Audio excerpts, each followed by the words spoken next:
World Jam Global Radio. This is Clarity.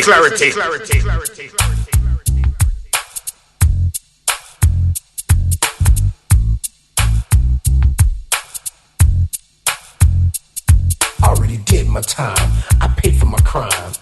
Well, I want to say a big good evening going out to you wherever you are across the universe tonight. I paid for my crime. This evening or this afternoon.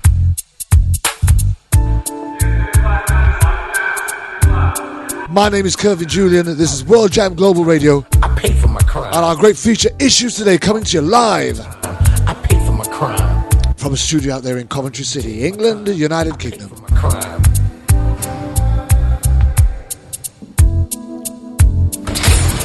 Back in the day, I didn't really care about the system. It was all about survival. It was do or die. I had too many rivals. I was too young to stay in school. I learned fake videos. Streets. There was not a man I couldn't beat. I was and propaganda. Very quick on my feet. Subject matter of today's show. I had girls all over the street. I was getting money. Life was so sweet. Coming to us live from Cambodia. Rearrange.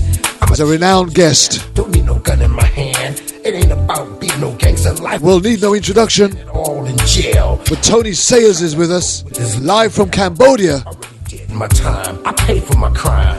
Then we skip across the waters Already to Connecticut, USA, where my co-host, already did my time. my sidekick, shotgun rider, Dr. David Ramey awaits. I paid for my crime.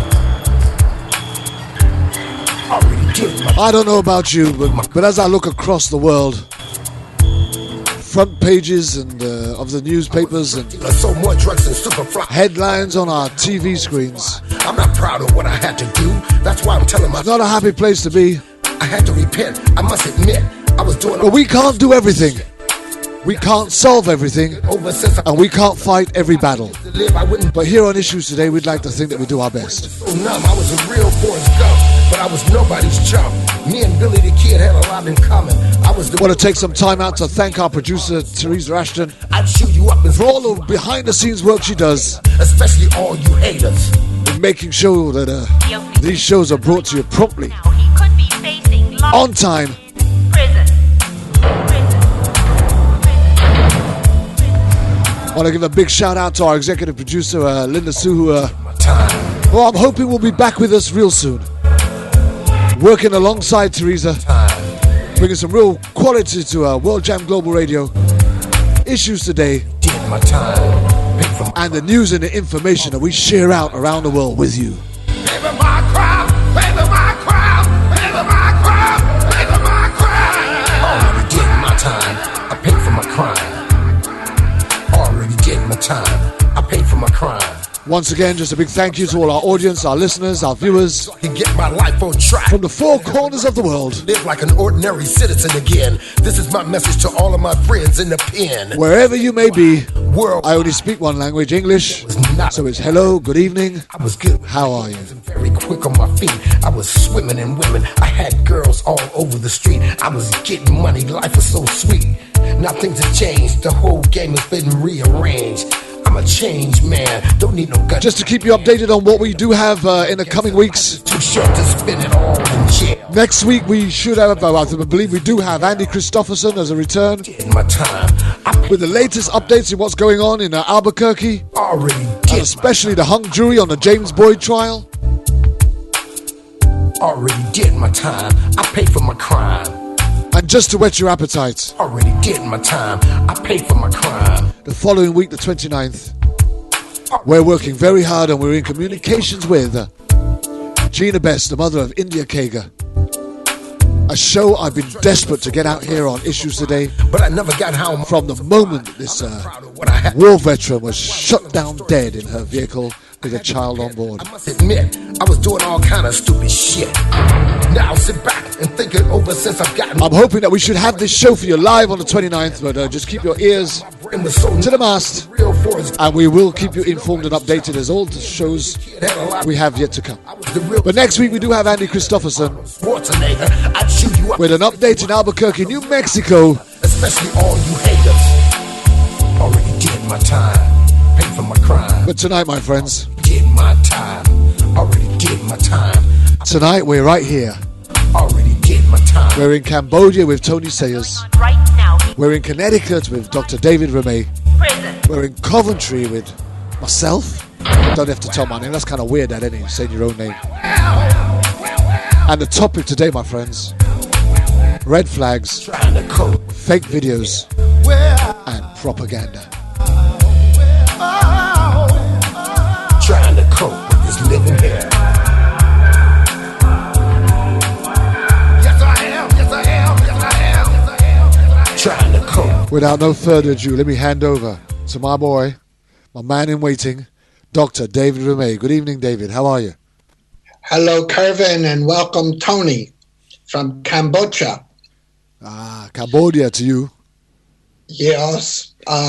Last week, the backward and primitive former Confederate slave-owning state of Louisiana enforced a law that was passed in January of this year that said if you can't produce a birth certificate, you cannot get married in the state of Louisiana, even if you have valid ID and an American green card or passport. Now, what that was intended to do was make sure Mexicans live the worst lives possible, not be able to get married and share in tax advantages and other types. But what it has also done is affected a tremendous number of Asian immigrants who came after the fall of the American disaster in Vietnam, mainly from Laos, Cambodia, and Vietnam. So now we have all these wonderful fishermen in Louisiana who do shrimp fishing and other activities of this nature from Southeast Asia who are being denied fundamental rights to which they are entitled in America, simply because the Republican fascists, the home of David Duke, Louisiana, want to punish those people who don't look like them and have come to this country to make a better life for themselves and their families, just exactly as did their white ancestors come to this country without passports, without permission, steal Native American land, plant their fat asses here, and steal and kill at every opportunity. The hypocrisy makes me sick. Now, why did I bring that up? Because I know Tony is in Cambodia, and like Trump, I'm free thinking at the moment. You know, if he doesn't have a teleprompter, he doesn't know how to think. Last night he was at a rally, and he tore it down, and he said, I don't want the teleprompter anymore, and his own staff were going crazy. Now, what is going on in America? This morning, I awoke early and went to the gym. I saw a young man about 28 I know there. I said to him, Josh, how are you doing? He said, great. I said, you have a job? He said, yes, I'm making more money than I've ever made. I said, how do you feel about the election? It's crap, man. It's all bullshit. It's all bullshit. I said, really? Don't you know you have to vote? He said, why should I vote? I don't believe anything any of them say. I said, do you believe the money you spend is real? Does it get you a product? He said, yes. I said, do you believe the house you live in is real? Yes. Do you believe the job you have is real? Do you actually work? Yes. I said, well, if they're all real, why shouldn't these politicians be real? They are real, and they can cause you real danger. They can send you to war. They can destroy your family wealth. They can kill your family members. They have all kinds of power.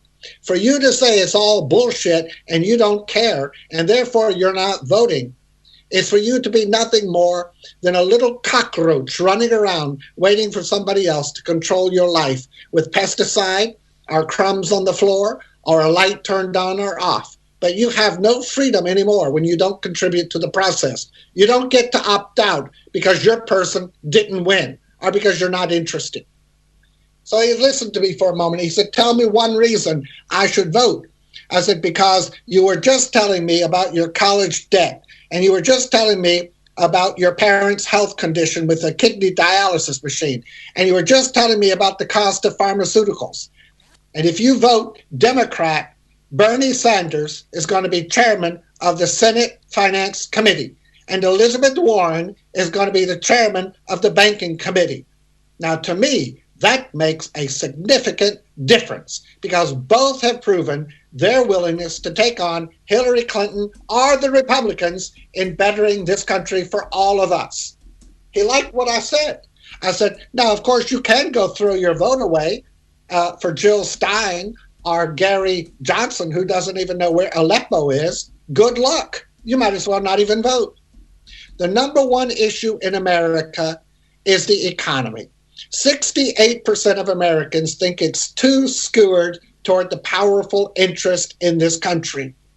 When Gilead Pharmaceuticals buys a patent about to go extinct that was funded with research by the American taxpayer and produce a pill for hepatitis that costs them $1 and sells that pill to the American government for $1,000 because Congress has passed a law forbidding the U.S. government to negotiate with pharmaceutical companies except for veterans, but cannot do it for Medicare, Medicaid, or social services, then you know something is corrupt. You want to know how corrupt it is? Gilead made $58 billion off of that pill so far. $58 billion. That's because $5.8 billion just wasn't enough, was it? Nor was $580 million enough. The second issue in America is Donald Trump running around telling everyone in the world that we are in a disaster. We live in poverty. Everything is falling apart. We're worse than a third world country. In fact, the results from one of the most highly respected business polls in this country, the University of Michigan, said last week that the consumer confidence rate is higher this year than it was under Ronald Reagan's Morning in America. It's 93.5 points. Furthermore, President Obama has brought down the income gap, which was under George H.W. Bush 14.7, under Clinton 16.7, and under Bush 18.47 to the latest 13.4 points. That's bringing real equity back and demolishing that pay gap, which has created such a revolution in this country. One of the things that really amazes me is the Republican support for Donald Trump, because they say Clinton is a socialist paid communist, that the Democrats are communists, that they want to take over the economy. Yet, 74% of all Americans say the government has a role in strengthening the economy. Now, a pure capitalist, Adam Smith, David Ricardo, they would say the government has no role in strengthening the economy. 74% of Americans believe it. 76% of Americans believe the government should be involved in maintaining infrastructure, roads, bridges. And 75% believe the government has a role in protecting the environment, contrary to Donald Trump's worship at the feet of the coal miners, destroying our land, our rivers, our waters, and our air. Now, the contradiction is somewhat amazing, because 74% of all U.S. adults have said the government should take every means possible to protect our environment. Only 23% said the government has gone too far. And yet the Republicans who rule this country in the Senate and the House and the Supreme Court all say that climate change and global warming are figments of one's imagination. You know, kind of like cigarettes cause cancer, or lead in gasoline cause children to have brain deficiencies, or poisoning the water in Michigan, Flint, Michigan, causes baby brain damage. They are mentally ill to say things like this. Now, 89% of Democrats say that the government has a major role in improving our quality of life. And even 58% of Republicans, but only 10% of Trump voters say that. Now, who is this Donald Trump? Donald Trump is a self-admitted sexual predator and pervert. He is the lowest of the low. As President Obama said this week at a rally in North Carolina, how do you think a man 70 years old, born rich, given millions from his father, sexually molested women, married 3 times, flies around in his highfalutin jet, going from golf course to golf course, woman to woman, saying his private Vietnam was avoiding sexually transmitted diseases, while other boys his age died. 58,000 died in that Nixon-Johnson-Kennedy war in Vietnam. Let me ask you this, as President Obama said. What makes you? And the president said, come on, man. What makes you think that all of a sudden, at 70 years of age, this egotistical, selfish, lying, sexual predator has seen the light and come around to help blue-collar workers, to help poor coal miners, to help unemployed car makers, to help farmers avoid the traps set for them by Monsanto and other big corporations, to provide health care for the needy and the sick, to provide old age insurance for the old, for a minimum wage, which he has said he is against. And what makes you think that a man, come on, people, as the president said, come on, people. What makes you think that a man who won't reveal his income taxes, won't reveal his debts to Russia, and a man who quotes straight out of the KGB book on disinformation, misinformation, and lying, a man who defends Vladimir Putin, a man who invaded and took Crimea illegally, a man who has invaded Donbass and shot down a Malaysian airliner and denied it. What makes you think a man who is destroying Aleppo and wiping the people into the dirt, their blood cries forth from the earth? What makes you think, come on, people, that this man cares about you?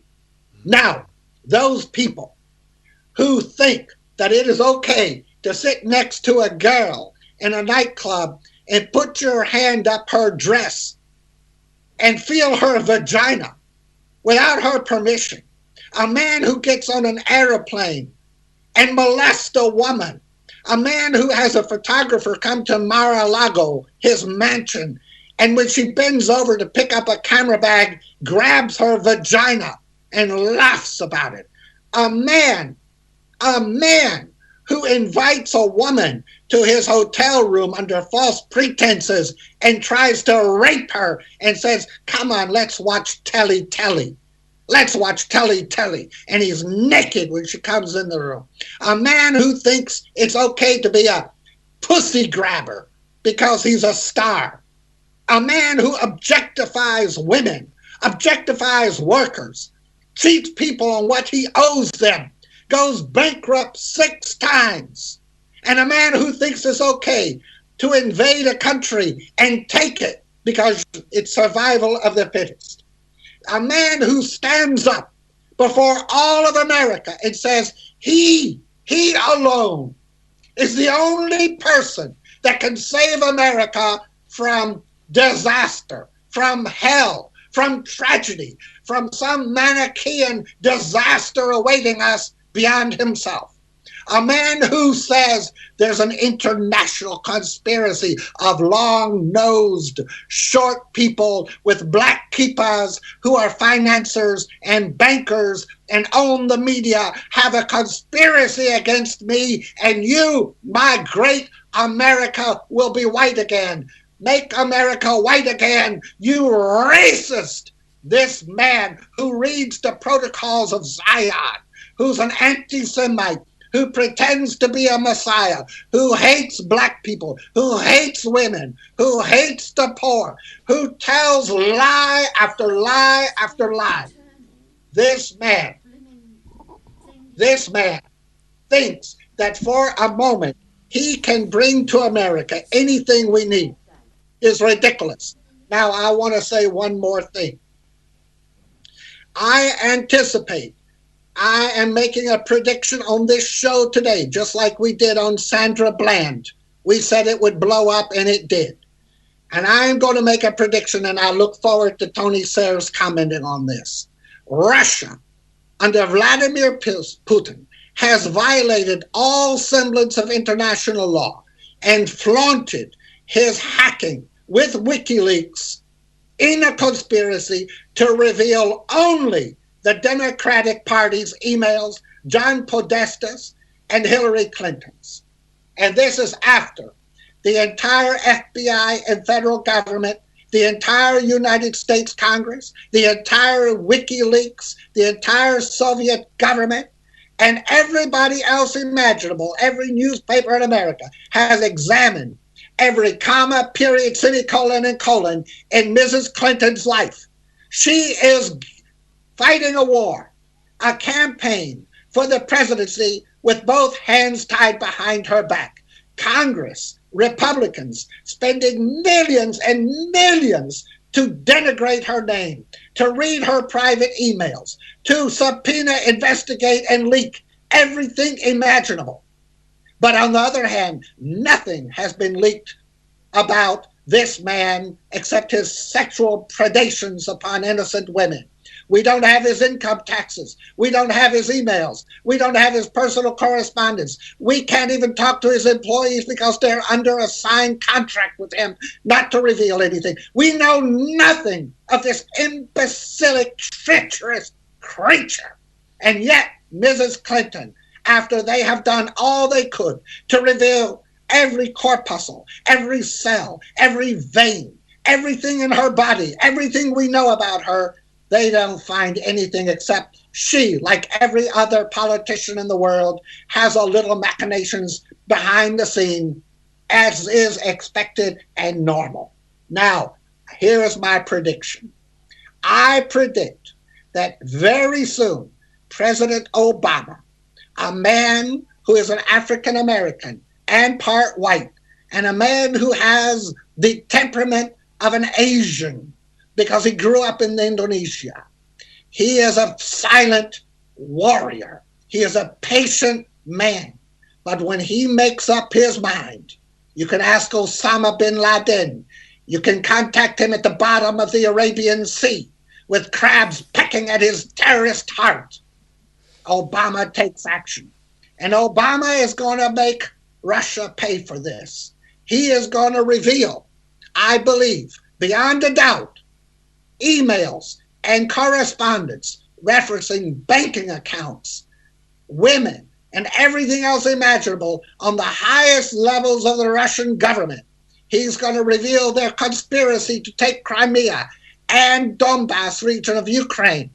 And I predict that when the emails come out revealing the corruption, the thievery, the absolute hypocrisy of this little KGB corporal, all of Russia will rise up and say, the man we have believed in is one of the worst imbecilic, moronic, craven people ever to sit on the throne of Russia since Peter the Great and Joseph Stalin. And I predict President Obama is preparing right now to use all the forces of the NSA and CIA to teach Russia a lesson, just as we taught Iran a lesson with the Stuxnet virus that went deep into their computer systems and brought them to their knees. Now, I'm going to finish with this.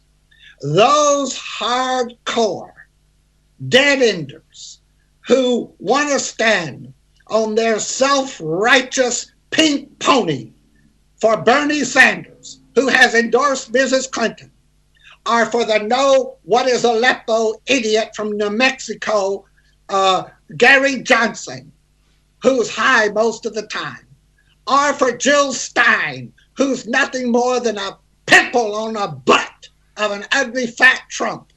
If they think that they are going to let another Ralph Nader happen to destroy the chances of a Democrat continuing the progress from a Great Depression and unending wars that we were on by George W. Bush and Dick Cheney and those illegal torturers of humanity, builders of Guantanamo, builders of torture houses, creators of illegal and immoral wars.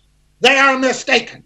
The American people are not going to let This imbecilic, dead-ender, Bernie, apathetic creeps and Jill Stein take our chances away to have a responsible leader. Hillary Clinton may not be the best choice of America, but she is a safe choice. And in 4 years, we will have another chance. And 4 years is not a long time in America or the world. But those people who want to blow up America with that racist pig, Donald Trump, and those people who want a revolution in Bernie Sanders, 3 vacation homes, non-revealing tax reports, and big wife who makes $800,000 a year, and a communist socialist supposedly who enjoys the wealth of every other upper middle class American who went to the finest schools in America. And I like Bernie. But those people who think they're going to have a revolution or an explosion in this country are dead wrong. And anyone who doesn't vote is not riding a pink pony of highfalutin self-righteousness, in my views. They are shirkers and malingerers. They're no better than the guy in the army when we charge to the front who sits back and says, I'm going to have my cup of tea because I don't like what you people are doing. Kiss my ass and keep going, because I'm going to do my duty, and it's the duty of every loyal American to vote, and vote your heart, and vote your conscience, and vote against evil if that is necessary. And that's the way it is in America today.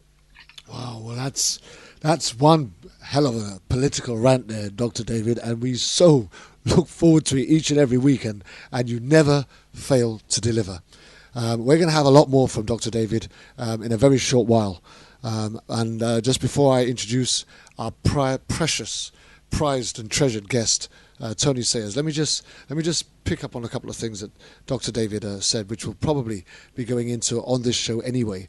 On Donald Trump, I had my own thoughts at the beginning of this week as I began to watch things unravel, and especially with it became almost universal news on Thursday and Friday in particular, as these plethora of women were wheeled out on stories of this sexual predator and his predation of them, and this thought crossed my mind, and forgive me for being selfish, because if anybody wonders why black issues matter to me, it's because the last time I checked in the mirror, I'm black. So black things will matter to me, I'm afraid. But I took a total dislike to Donald Trump from the very get-go. And that wasn't because of anything racist that he said or he might said. It was because the man was a total creep. And we can use our gut instinct, our common sense, to be able to see through a creep when we see a creep and call it as it is. He's a creep. But let me say this. Donald Trump insulted and offended black people, and most of the world stayed silent. They picked on Latinos and Mexicans, and the world stayed silent.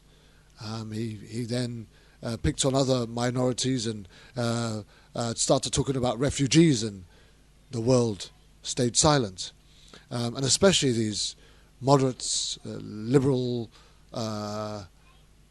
everyday, general white folk who have kept his campaign fires burning stayed silent. And we were told to just, what are you getting so worried about? It's only Donald Trump and it's only his opinion and the rest of that. But yeah, the world stayed silent. And then this week, it began to be revealed that Donald Trump was a sexual predator against the very said women that these standardized liberal white men hold dear to their hearts. And now the world is in uproar. It's on every front page, it's on every news channel, and women are being wheeled out from four corners of the world to testify about this man's sexual predatory behavior, which was never kept a secret from his days as a hotelier and a celebrity-styled high flyer, but yet all of a sudden people are acting surprised that this man has the morality of a cockroach. Well, this has been a long-standing observation of mine and came as no surprise. The other thing that caught my attention this week was, for 5.5 years we've been sold a war in Syria based on the fact that that ISIS were recruiting, were training. The head honchos of ISIS could be found in Syria, hiding out, recruiting people from all parts of the world to train them to become terrorists and suicide bombers. And we, the world, were going to go and put a stop to that. We were going to go into Syria and bring that to an end. 5.5 years later, while people hide behind the EastEnders, Coronation Street and Big Brother, a once historical city has been brought to its knees. Historical, beautiful buildings have been turned into rubble, and hundreds and thousands of women and children have been killed, and even more left without fathers and husbands. And only yesterday did Sky News and BBC start having its Let's Support Aleppo Day. I'm gobsmacked as to what brings about this dramatical change after such a lengthy time of bad living, A, from Donald Trump, and B, from the war that's been going on in Syria. And all of a sudden we've woken up to this reality that is the truth, that has always been the truth. It's never been any different, but I'm struggling. But let's just say that on a good note, it's about time. But I just hope that it's not just newsworthy for one day, and there will be a follow through on what is taking place with Donald Trump and his trash can morals, and the governments that represent our countries around the world that have sold us a war that they didn't need to and we didn't have to go into. I've not seen one big head honcho from ISIS captured. I've not seen one big ISIS cell eliminated.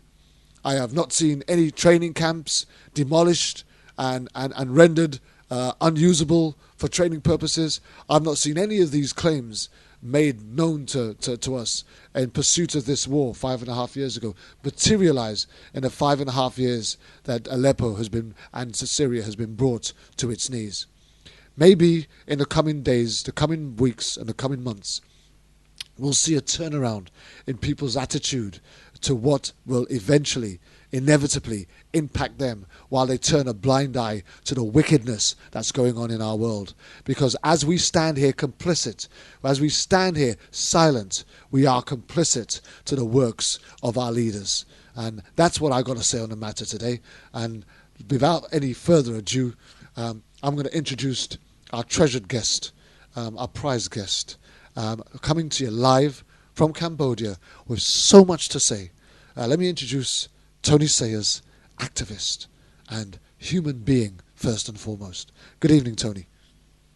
Yeah, hi, Kevin. How are you doing? Well, it's great to have you on the show. It's been a little while, thankfully not too long, following what's been going on. How is it out there? And just introduce yourself and tell our listeners where you are and update us on what's been going on for you since we last spoke, Tony. I'm Tony, and I'm in Cambodia, and I've been out here for about 10 months now. And I came away, just wanted to get away from the UK for a little while, and I came over here, and as I said to you in the last program, found that there's a lot of poverty, a lot of issues here. Cambodians living on less than $1 a day. So I've got involved with a community, and we've managed to raise some funds and help the community out, which is ongoing. So that's really good to give something back while I'm here, because obviously we get the nice weather and the benefits, but to give something back is really important. But yeah, they're in a lot of trouble, the people here, and as difficult we think we have it in the West, which we do, when you come to places like this, you really see how the other half live, and it's an honour really to be around so many humble people. They don't have a lot, but they're very happy. And I think the West can learn a lot from countries like this in terms of their mindsets, because we live in such a material capitalist world where everyone's chasing money and buying stuff they don't need necessarily, and spending thousands of pounds on watches and cars, and they don't have any of that, and yet they're very happy, humble people. And I really enjoy being around people. I prefer to be around people like that personally. So it's ongoing what I'm doing here, but I'm obviously doing my activism work as well. I'm also writing a book at the moment, which I'm about a quarter way through, which is really exciting. I've been speaking a lot to, I say speaking, probably arguing a lot with military personnel, unfortunately, because, as we know, we are on the brink of a third world war now. How that comes about or who gets voted in is really irrelevant at this point, because we are on the brink of it, and unfortunately we automatically blame politicians and leaders for war, which they do. They are culpable of sending soldiers to war, but the reason that we are always in a perpetual state of war is because we have people that are willing to pull triggers and drop bombs on the say-so of completely immoral people. And we've seen this all through history, decade after decade after decade, rich men sending young men to do their dirty work. And I think we have to change the strategy somewhat, instead of pointing the fingers at politicians and that kind of thing, which, like I say, they are culpable as well. But ultimately, we need to re-educate military, how we see military, and really get into the minds and really make them understand that 90% of the time they are being used as pawns in a game for rich men's gain. And if you look down the wars, the recent wars, you've only got to look at Iraq, weapons of mass destruction. Where were they? They were nowhere to be found. 1 million people died. You had in Syria, in Libya, Gaddafi. He wanted to create. He stepped away, or he wanted to step away from the dollar, create a new currency which would have wiped out poverty. And he was very much a loved leader there. But, with the propaganda machine, we were told that, it's another demon that we have to go and bomb. Just so happened to be another oil-rich country. It's never an oil-poor country that the West seem to want to bomb, is it? It's always rich in resources. So then he was removed, and, again, lots of people died, and it's just the same thing being repeated over and over again. And who benefits? It's never the actual country that we're going to supposedly give freedom to. If you take Iraq, for example, the people there were much more happier under Saddam than when the West went in and obliterated the place. Yeah. And it's I don't know. I've not lived. None of us really have lived in a time where there is no war. So why do we have them? Well, it's not. I say to people, if you were in a pub, Kervin, with 10 people, and you said to those people, "Do you want war?" How many people in that pub are going to say, "Yeah, I want war"? I would say none of them. None of them. Yeah. So why? It would depend on who you want war with. Well, nobody. No. I think, for example, in America, if right now you went to certain neighborhoods in America and you asked, "Do you want to go to war with Iran?" There'd be a 100% approval. They'd want to go to war in Iran right now. Here's the thing, David. I tend to have to agree with Tony, because in general, here in the UK, I know for sure, if you was the scenario he's painting, you sat down in a pub with 10 of your mates having a pint, and having a conversation, and you was to ask how many of them would want to go to war right now, I can guarantee you none of the 10 would be saying yes. But the UK is far more civilized in that respect. Yeah. America is a war nation. We are a war nation. We love war. But maybe that's the point he's making. Nothing to be proud of, is it? No, of course not. But it's reality. I'm just saying this is a war nation. But we're also talking about a mentality, aren't we, David? And I think that's what Tony's trying to capitalise on. So let him dig into this a little bit deeper, and we might see where he's going with this. Go on, Tony. Yeah. No. So. I think that I just want to see an end to war. I mean, call me utopian or whatever, but I'm sick of it. I've only ever lived in a world with war. I'm worried for future generations because we are on the brink, and the only people that we can, the only way we can literally stop it is if the soldiers put weapons down.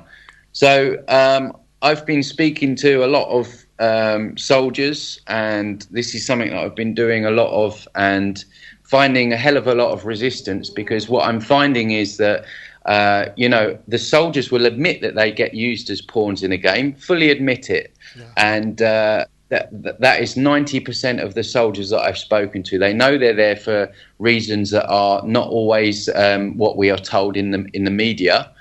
But they use the excuse of, well, I just get sent where I have to go, and that's it. I have to follow orders. Well, that is not really acceptable. We have to.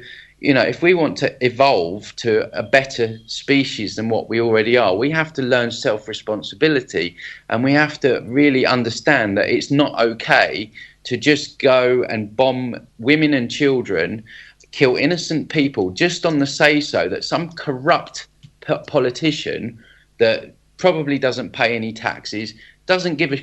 It's not even like they care about these soldiers when they come back. They all end up on the streets homeless. A lot of them commit suicide. They get paid peanuts, and they are just basically being used. But what I've discovered is they do not want to give up their hero status. No. They have this bravado. They love the fact that the general public think they're heroes, and I'm of the opinion that they're not heroes. I think that if you follow immoral orders and innocent people are killed, that does not make you a hero. And they don't want to hear this. And actually, I've had so much resistance to it, which doesn't surprise me.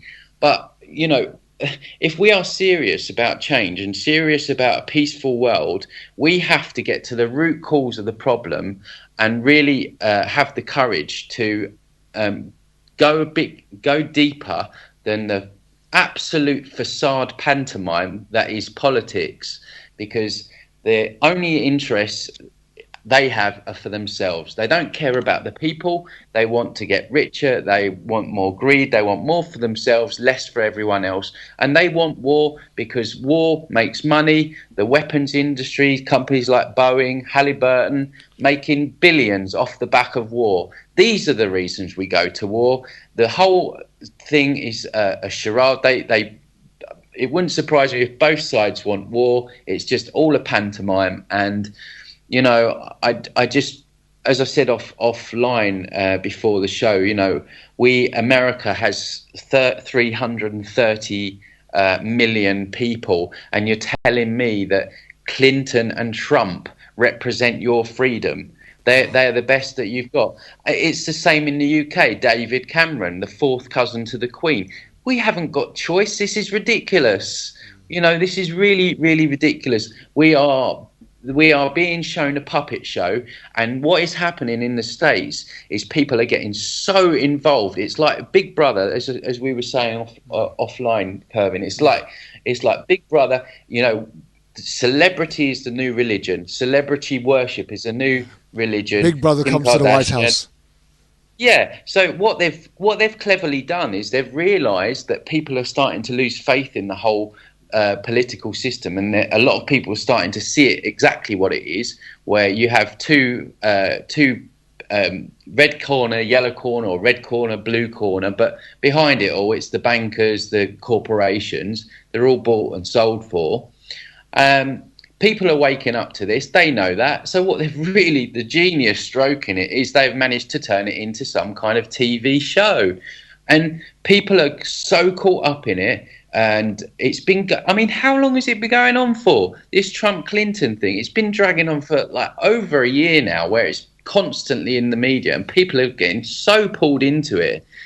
So that they're not taking a step back and thinking, hang on a minute, I live in a country of 330 million people. How comes I've got another Clinton and some, bozo idiot that to choose for, to run my life? I mean, this, if people want any one of those clowns to run their life, then there's no hope for humanity. And the very idea of having people rule over us anyway is just a complete joke. We need to grow up. Is my opinion. Oh, absolutely, and today's show is actually red flags, fake videos, and propaganda, and I just want us to just pay attention to this for a very short moment as we introduce today's show and the real topics of what we will be talking about. According to a new joint investigation by the Sunday Times and the Bureau of Investigation, this is for the New Thought Project, the new investigative journalism, the Pentagon paid a PR firm based in the UK, Bell Pottinger to be precise, over $500 million to make fake terrorist videos in Iraq as part of an enormous propaganda campaign. They fabricated short TV segments designed to imitate Arabic news networks and fake insurgent videos, which could be used to track the people who watched them, according to a former employee, reports the Bureau. It also goes on to say that the Pottinger's former chairman, Lord Tim Bell, reportedly confirmed to the Times collaborated on a covert military operation covered by various secrecy agencies and reported to the CIA, the Pentagon, and the National Security Council. According to the report, the firm was brought to Iraq and began working shortly afterwards. Now, here's the thing. At the beginning of the show, David went on his thought-provoking message, and I came in shortly afterwards.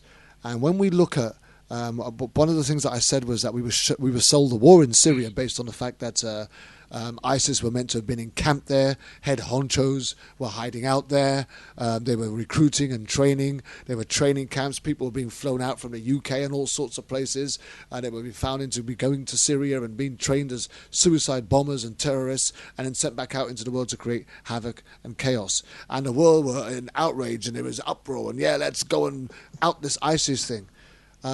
But 5.5 years later, we've not seen anything. Now, this isn't talking about the current situation in Syria, but this is talking about a practice that has obviously been uncovered that may well go far deeper and in my humble opinion, probably have been going on a hell of a lot longer. It just hasn't been exposed this way, right? But if we remember correctly, Tony Blair sent us to war with Iraq. On the weapons of mass destruction of falsehood, and refused to admit that they'd made that mistake in his entire time, sat down as Prime Minister of the United Kingdom. And then eventually, years afterwards, when they were no longer able to prosecute or take this any further, and documents had to be opened and all the rest, does he actually admit that they went out there on false information, and they knew they had false information?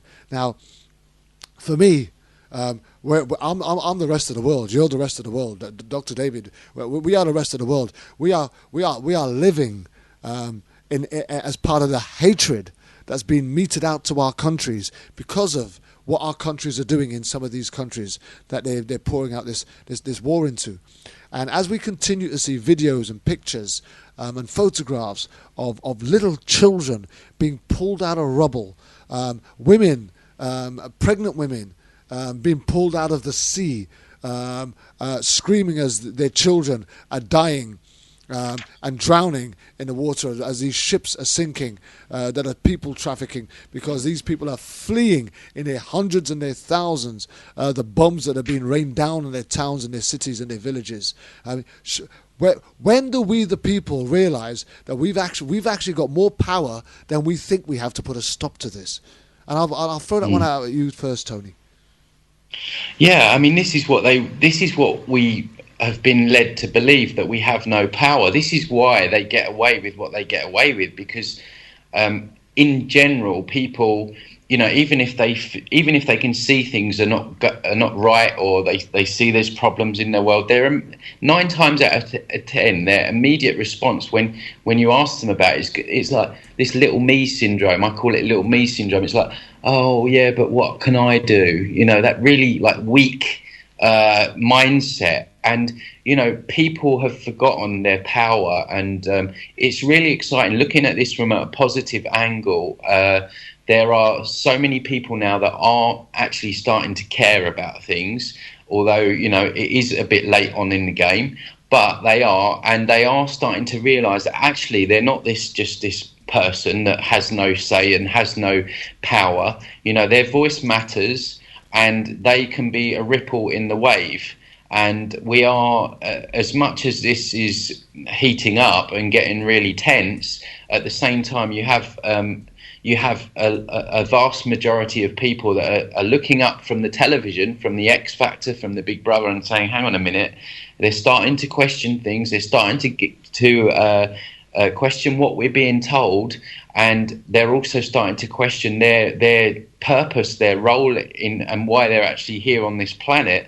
And they're coming to the conclusion, after doing a lot of inner work and a lot of self-examination, that actually, you know, we're all powerful human beings, and we can all make an impact if we want to. And just touching on that article, I mean this is what led to me coming on, wasn't it? But I just cannot believe that. I mean, this should be huge news. We have the Pentagon giving a British company £500 million to fake terrorism videos, and nobody's talking about it. You know, and we continue to vote for these people. This is ludicrous. We are being absolutely just laughed at by these people, you know, to make fake terrorist videos, and it's not just that. A lot of these events are fake as well, but that's another subject altogether.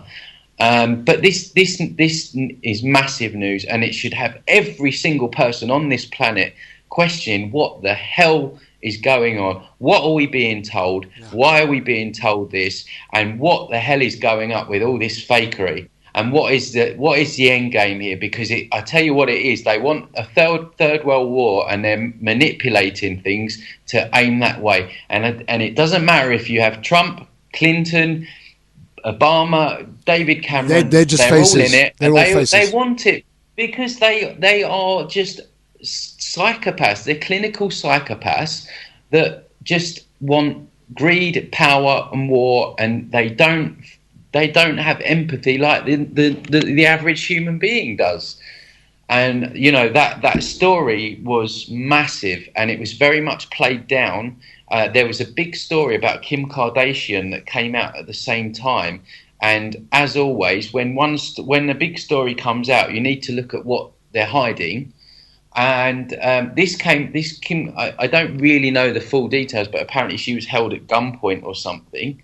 And this was right at the time where this funding of UK and it just got buried. It just got buried. Yeah, it got buried. It got buried. So it was down to the alternative media and people, you know, like yourself, Kervin, that picked up on it and thought, "Well, this is huge. We need to do a show on it." You know, we are the real media here. We are the real voices. We are the real journalists. And you know, it was just massive news, and very little was made of it. And I would be really interested to hear what David's take is on that. What he thinks about a government that is, you know, funding fake terrorist videos. And I'd be interested to hear that. But yeah, I mean, we do have power. We have a lot of power, and especially when we all get together and we all stand up like more and more people are doing. And we have the numbers. They're the few, and we're the many. So we just have to show courage. And sometimes it requires saying things that people don't want to hear, and maybe getting abuse for it and upsetting people. But we're in such interesting and vital times that if we stay quiet, then we are siding with tyranny, basically. Absolutely. And rights and freedoms are getting taken away by the day.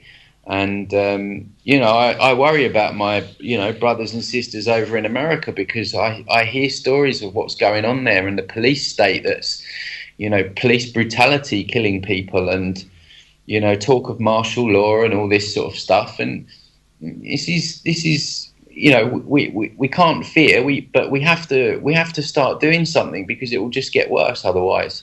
Absolutely. David, you might want to respond as Tony's asked on this latest story that has been buried under the Kardashian mantle of the American Pentagon being responsible, being found out, being caught red-handed, paying a British PR firm $500 million to produce fake ISIS terrorist videos.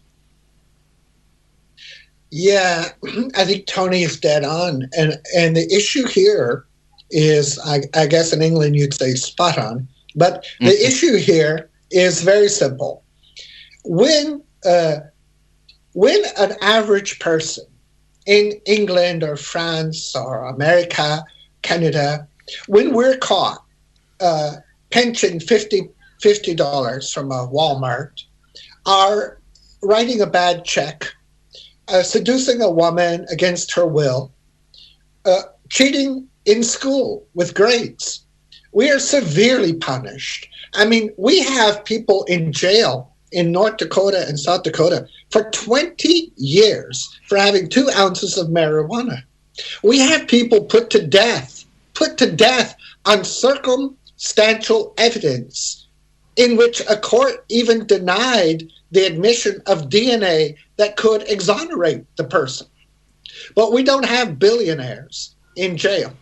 We don't have multimillionaires in jail. We don't have past presidents who committed torture in violation of international law, UN law, and American domestic law. It is a grave felony, punishable by up to 50 years in prison to commit torture, and the death penalty if you kill someone from the torture. But I don't see George Bush in prison. I don't see Dick Cheney in prison. I don't see Tony Blair in prison for lying and going into Iraq illegally, knowing it was illegal. Can I ask? Sorry. I just want to finish this thought, Tony, then come in. Sure. So to answer Tony's question, or to respond to his statement, I would say this. Yes, as long as our justice system does not hold the powerful as accountable and responsible as we hold the lowest among us, we will never find a way out of this imbroglio, this disastrous, complex military security state in which people are driven by fear and justify the corruption and thievery by those producing tapes not representative of the facts, producing causes that are not legitimate, justifying wars and WMD that do not exist to justify those wars. As long as we don't hold people like Dick Cheney and Paul Wolfowitz and Donald Rumsfeld and Condoleezza Rice, as long as we don't hold these people accountable, even, let me say, Hillary Clinton for thinking she's above the law, Donald Trump for 5 bankruptcies and fraud and income tax violations and nonprofit violations and lies perpetrated upon people who work for him in our government. As long as we don't hold people in Congress accountable under the law for signing off on legislation that allows a corporation to make $56 billion off the American people, a gun to your head or your life, then we will continue to have these red flags. We will continue to have distrust in the very institutions and organizations to which we have pledged our loyalty, our fealty, and for those in the military, their lives. One more thing, let me finish. I think Tony hit this earlier, and I'm so happy he did because I'm a United States Army veteran. The military has been politicized. That's one thing that never happened in America, but it has, since George W. Bush, been politicized. You have generals and admirals making millions of dollars when they leave their office of general and admiral in these big defense industries. And one of the things we can do on the highest level, and then let me speak to the lowest level, on the highest level is to pass a law like we do for the executive branch in the White House. If you work for the president, you cannot lobby for any organization for 3 years. And we should say, when you retire from the Pentagon, you cannot work for a defense industry related company for income. If you want to do it for national security and patriotism, fine. But you cannot do it for income or delayed income for 10 years. And that would put a stop to this bull. Now, the lowest levels, you've got to take religion out of the military. They get in the military, they get into these prayer groups. They hate Muslims and Jews. They believe they're born again and they're saved. And they associate the mission of the country to kill people in defense of our country with that of Jesus. And I have seen it when I was in the Army. I was a Jew, so I was treated like a horrible human because I wouldn't go to their Christian prayer group. They couldn't convert me, and I was beat up. I was put in a locker and thrown out of the third floor of a window. I was treated like a pariah because they are into this religious mania to justify killing people. And what happens is the religious mania in the United States is not like Methodism or the Church of England. It is a evangelical, power-hungry Pat Robertson, Jimmy Swaggart, Franklin Graham Jr. You have these radical evangelical Christians who are worth hundreds of millions of dollars who support the Republicans and Israel. And together, Netanyahu of Israel, the Republicans of America, and these evangelical leaders have put a clamp on the military and deprived it of its historical duty as a fighting force for the United States Constitution, not for a person or a religion. So I hope, Tony, that addresses a little bit of what you asked me. Yeah, sure. Here's the thing. Here's the result of what all of this fake videos, red flags, and propaganda has done. And David, you may not be aware of these two news stories that surfaced right here in the UK this week. Tony, you may have, but let me just run these two stories by you, and you can see just how comparable they are. I think it was around about Thursday. We had a story up in Newcastle. Three refugees who were charged with rape of a 16-year-old girl were found not guilty of the rape. Based on it was all lies. There was no forensic evidence. It was quite evident that these girls had lied about the entire attack, everything that had taken place, and these guys. But even in that, there was demonstrations and protests by the EDL. These white fascists who were walking up and down the street, and these guys were labelled as rapefugees, not refugees, but rapefugees. Was the slogan as they marched through Newcastle. And this is on the back of these guys being found not guilty. No evidence, no forensic evidence, nothing to tie them to a crime. The crime never took place. It never existed. They were false claims, and these guys have actually been pillared. They have been absolutely hammered in the place of which they live right now, which is in Newcastle. Now, compare that with Chad Evans, former Welsh national football player, right, who has just been found not guilty of raping a woman that he actually went into a hotel room where she was so drunk she could not have given consent while she was actually in a sexual act with 2 other men while she was in that condition. Now, he has been found not guilty on the grounds that this woman had conducted herself in this manner before that with others. Now, taken away from the fact that she was absolutely incoherent, totally out of her face, and it was impossible for her to have given consent, Chad Evans had the full support of his wife, his family, friends, associates, the town, everybody of any significant standing. Supported this man, and in fact they put a website together to raise money to help fight his campaign to clear his name. And this is a man who admitted having sexual relations with a woman who was so drunk she couldn't remember who she slept with, never mind when. Now, you compare these two stories and see how the hatred has driven the wedge in against these 3 young men, and these were 3 young men in Newcastle. They were all in their teens themselves, and there was no standing, there was no foundation, there was no grounds to the accusations that was laid against them. But they were taken through a court of law and had to prove their innocence.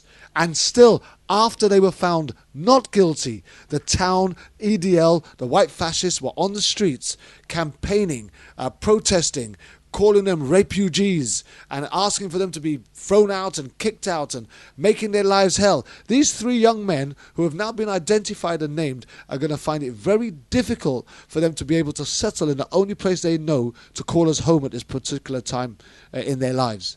But yet, Chad Evans has been able to go back to his life as if it never was, as if this thing had never taken place, bearing in mind that this girl could not have given her consent. So in reality, there is no grounding, there's nothing sufficient, in my opinion, where he should have been found not guilty. Had it not been for his fame, had it not been for the wave of support that had gone behind him, and 2 men who came up to give evidence to say that this woman had also had, group sex with them also on a previous occasion, only came forward after this website supporting Chad Evans had put up a £50,000 reward for anybody that could help him clear his name.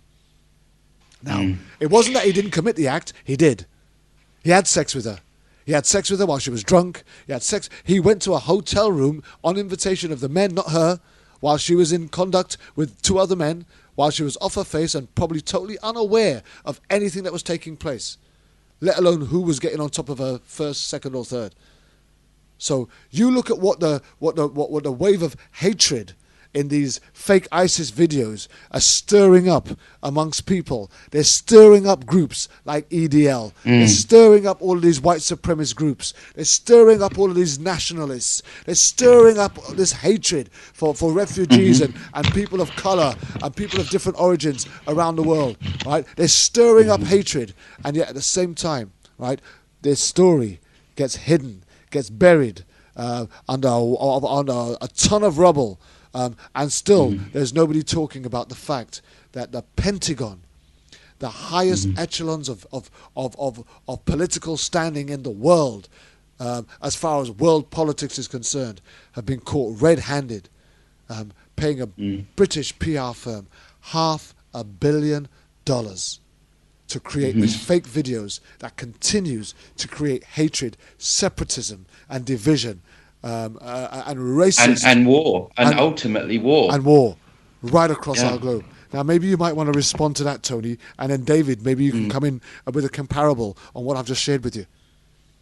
Yeah, well, you're absolutely right with what you say about the media. The media is used massively in the UK to divide the population. We have continuous daily stirring up of hatred for Muslims.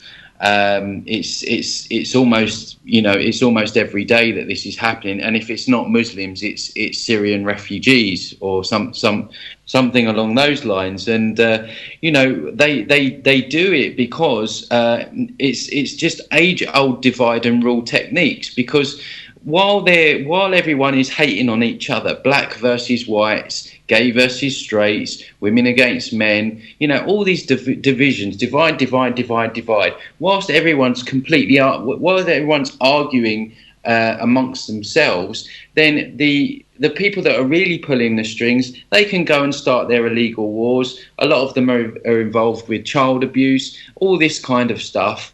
They can evade their taxes because we're too busy fighting against each other about Muslims, about immigrants, when we need to come together, realise that the media is a tool for them to constantly to divide us and control. And this has been going on for thousands of years, because they don't want if the population comes together, then they're going to realise pretty quickly who the real problem is, and then that means it's trouble for them.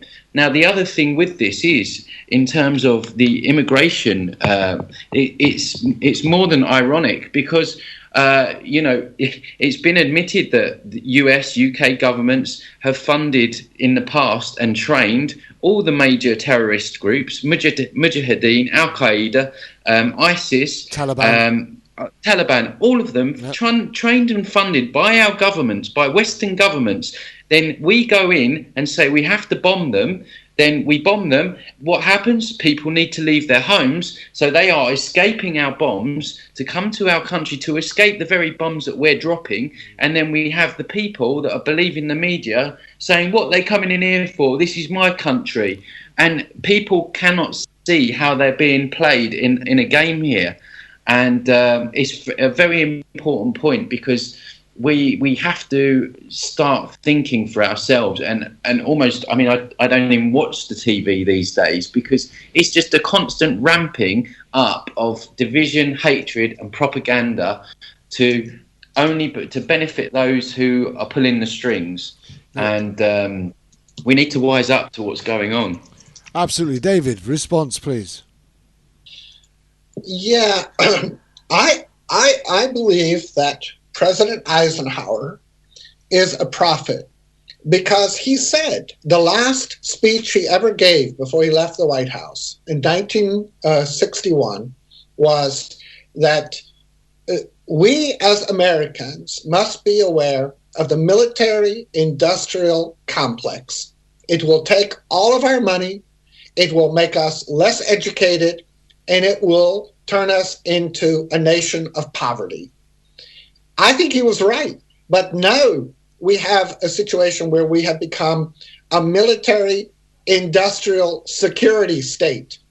We spend more on security, so-called, than we do on education and on health and welfare in America. It is so immense, Kervin and Tony, that the U.S. Congress passed a law that the American people are not even allowed to know the amount of money we spend on the CIA, NSA, and other 16 intelligence and security services. We're not even allowed to know the amount of money we spend. It's top secret.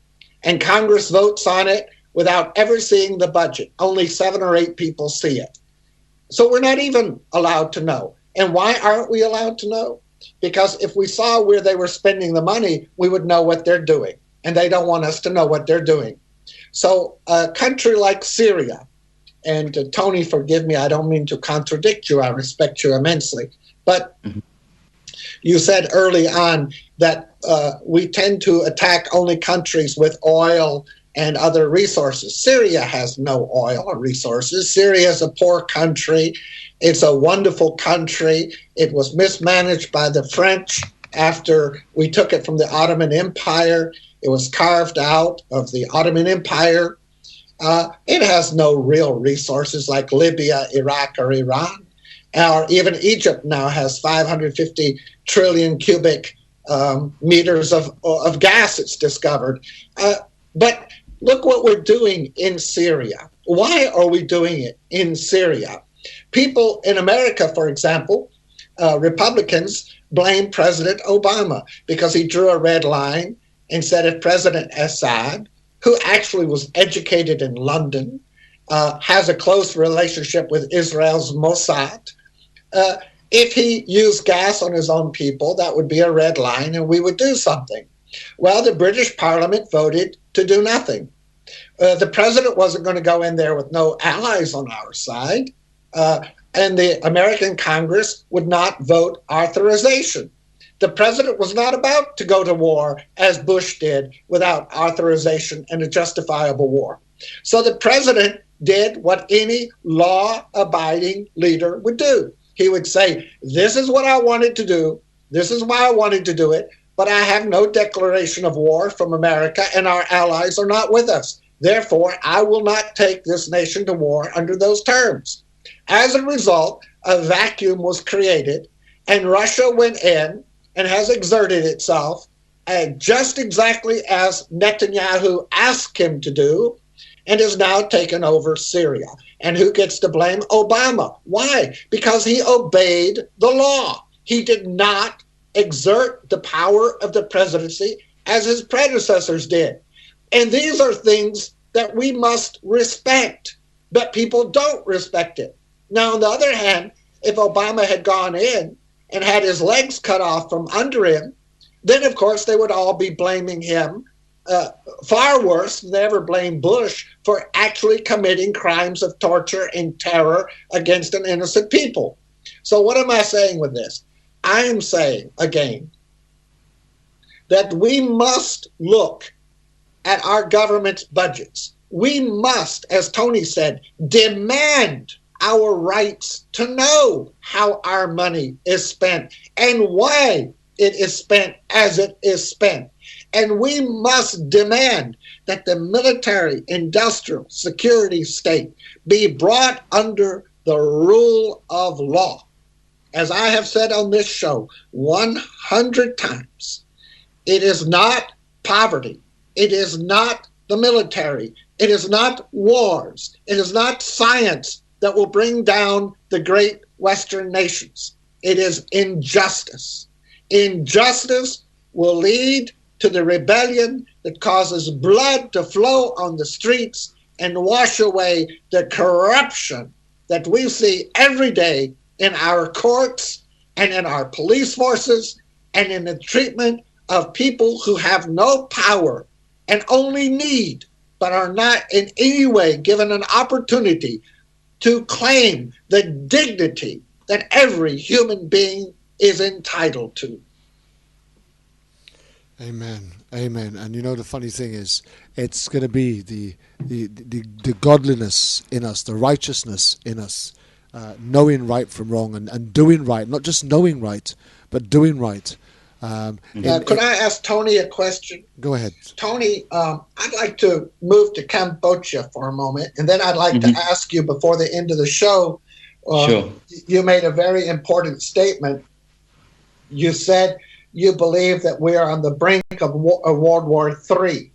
Mm-hmm. I'd like to address that, Kervin, before we go off the air, so leave about 10 minutes for that. Tell me, how do you see life in Cambodia in terms of the social network, in terms of justice, in terms of people's attitudes about power and wealth and money, capitalism, socialism? Tell me, say, for example, 3 things you see in Cambodia that you would like to see us maybe have more of, and 3 things you would like us probably to leave alone. Well, I mean, Cambodia's had a very checkered past in recent times, and what a lot of people don't know is actually in the early 70s, before Pol Pot, the dictator that came in with the Khmer Rouge and slaughtered 1 in 4 Cambodians, in the early 70s there was a secret bombing campaign by the US again, which none of us are really aware of, but you can look it up, and that kind of paved the way for Pol Pot to it kind of weakened the nation almost. So I don't ask me why they did it, but they did it. They probably used Vietnam as some. You mean why Nixon ordered the bombing of Cambodia? Yeah, it was in the early 70s, I believe, from around 19. You're right. The CIA was heavily invested in that illegal war. It was an illegal war. It was illegal bombing. And the reason they did it is because the North Vietnamese were using that border with Cambodia to bring in supplies and soldiers into South Vietnam area to attack Americans. So the Americans illegally bombed Cambodia to stop the North Vietnamese using those rivers and roads to bring in opposition. Yeah, well, so they did that, and then obviously there was the Khmer Rouge that really throttled the nation, and it's been recovering really since then. So the people are very uneducated and, like I said before, very poor. But you mentioned there about one thing that I would like us to have. I was speaking to a Cambodian girl a few months ago, and she said to me, you're so lucky in the West. You have everything, like, you have money and that sort of thing. And I said, no, we don't. I said, because we have material things. We have the shiny cars, the nice watches, the big houses. Yes, we have the money, but we don't have our soul anymore. We've completely lost our soul. Cambodian people still have their soul. They still have that spirituality about them, that connection to each other, that caring of each other. We live in a world in the West where people are more interested about running around parks chasing Pokemons than they are about the world being around them being destroyed. But the Cambodian people are very they've been so destroyed. They're so, in a way, that war kind of did them good, because they've become so reliant on each other, and they don't really rely on government like perhaps we do in the West, because they had to fend for themselves. So you see the people here, they help each other out. They don't have a lot, but they have enough, and that's good enough for them.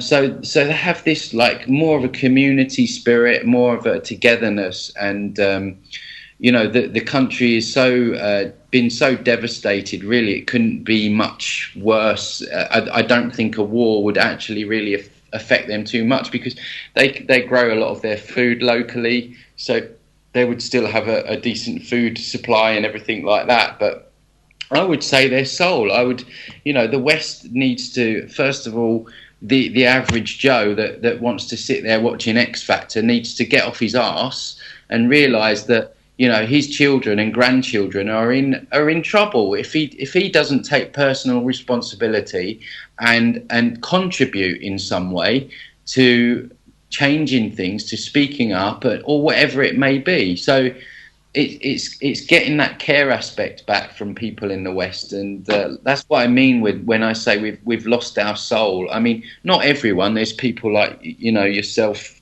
Kerwin and David. We're not all soulfully dead yet. But when you look along the general masses, it's football, beer, and TV, and that's great for that's great for people that want to cause havoc on the planet. So I would like to see more unity, more togetherness, which involves really stepping away from mainstream media that really propagates division all the time. And we can learn a lot from these poorer countries, and we don't have to have a lot to be happy. We have this idea that we need all this stuff, and in the end, the stuff ends up owning us. But It's the same here with the corruption. I mean, the Cambodian government, they don't really care about the people. There's many Chinese investors here that are coming in, building casinos, golf courses on all the beautiful islands, knocking down the jungle. And, the average Cambodian won't see a penny of that. And so it doesn't matter what country you are. I mean, I do English teaching. I speak to students around the world in Korea, in Japan, in Taiwan, Brazil, Turkey. It's the same rhetoric everywhere. There's a small %, 1% in their country that have everything. They have less. That are causing austerity, poverty, making life hard, making people live off the scraps.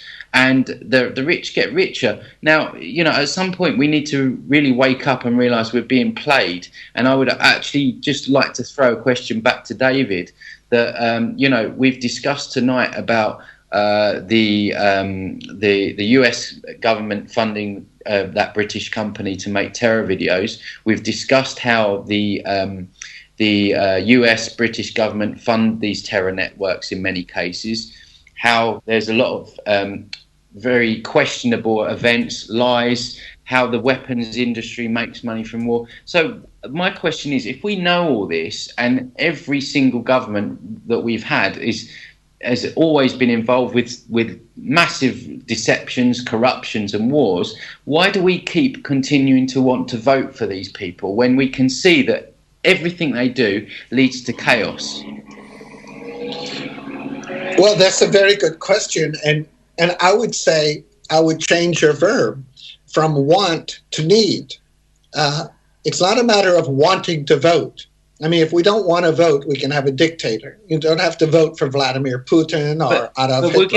We'll get a dictator anyway. I mean, we don't have a dictator yet. I mean, we not in America and not in Great Britain. But I'm saying we have to vote, Tony. We don't have a choice not to vote. If you don't vote, you become passive.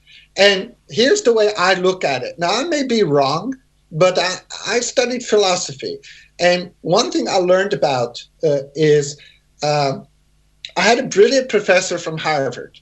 And he said to me once, Professor Diefenbach, God rest his soul, he said, a great thinker questions everything he's ever been taught, kind of the Cartesian idea, René Descartes.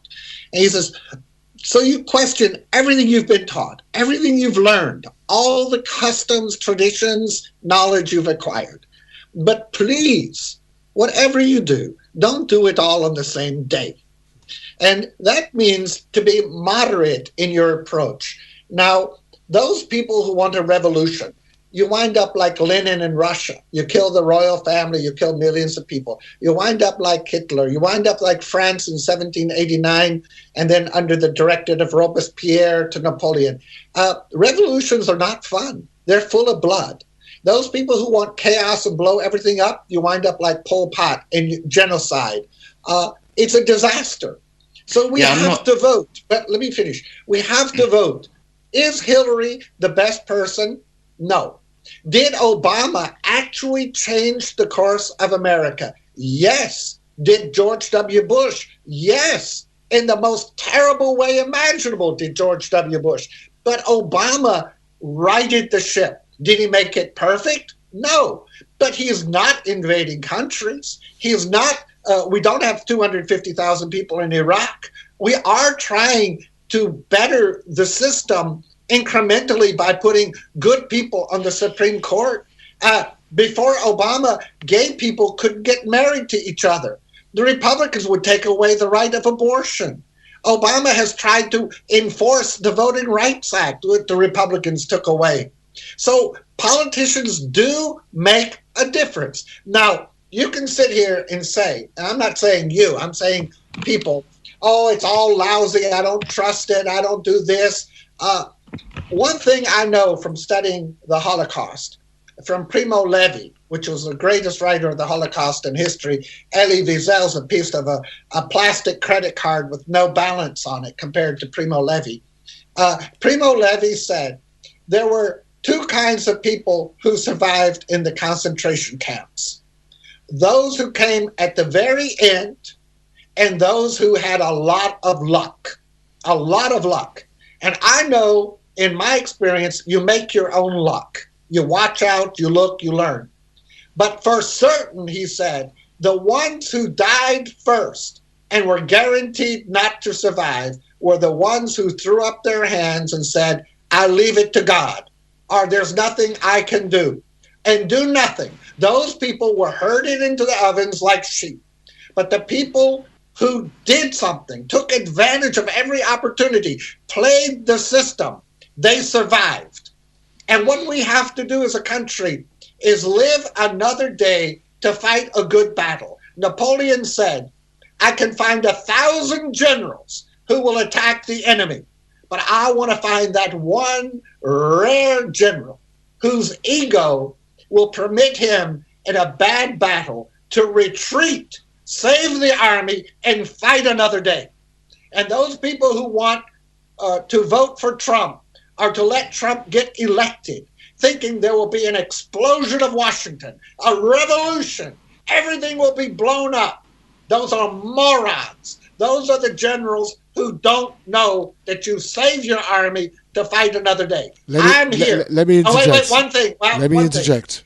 One thing. I'm voting for Hillary because Hillary will have basically 3 years of power. The fourth year is over. And then we can elect someone else. But she's not the end of the world. Donald Trump will be the end of the world as we know it. He is unfit, unstable, mentally deficient, and he does not have one iota of how to run a country or to conduct foreign affairs.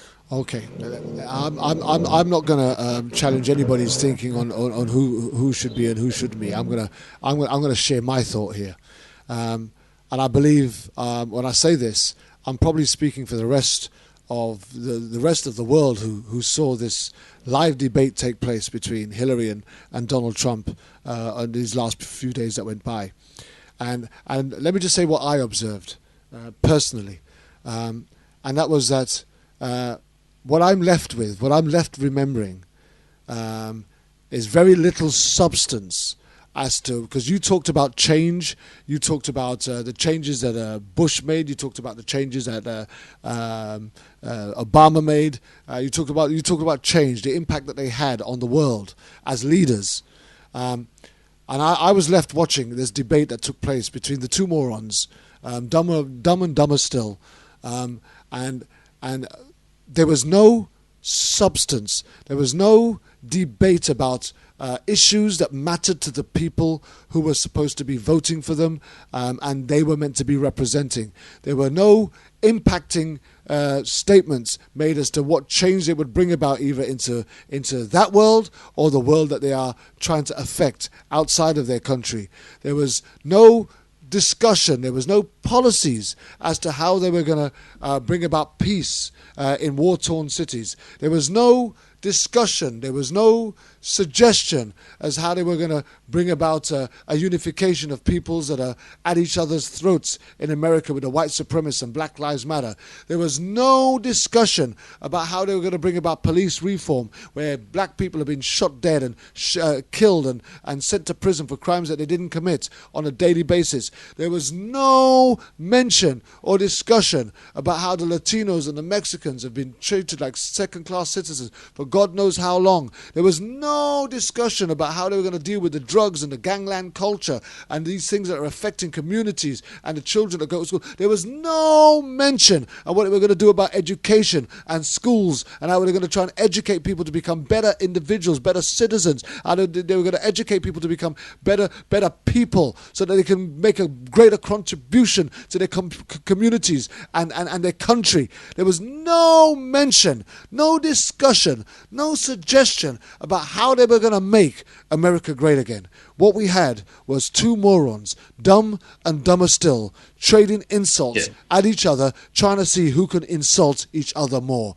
And we are left, hang on a minute, we are left scraping the barrel, right, and scratching our heads, wondering if these two people are the only two people America could drag out of 350 million people that live in this country, right, in order to represent them on a world stage, then the world as we know it has already come to an end. Mm-hmm. I agree. Let me address that.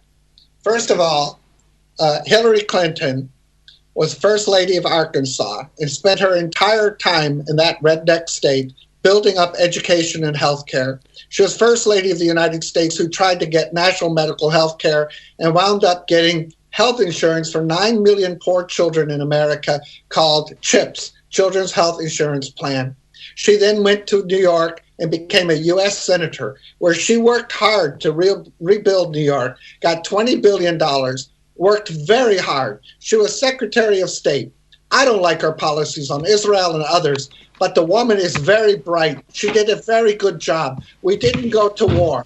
She is not a moron by any standard. And to compare her to Donald Trump, it's just beyond the pale to make that comparison. David, 1 minute, David. David, you can carry on. You can carry on in a minute. Let me just make this one statement, right? If Hillary Clinton wanted to elevate herself above the garbage mentality of Donald Trump, she should have left Donald Trump talking trash and she should have talked policies. She didn't. Let me finish. Right? She didn't. She chose to engage in the same gutter garbage that Trump was churning out.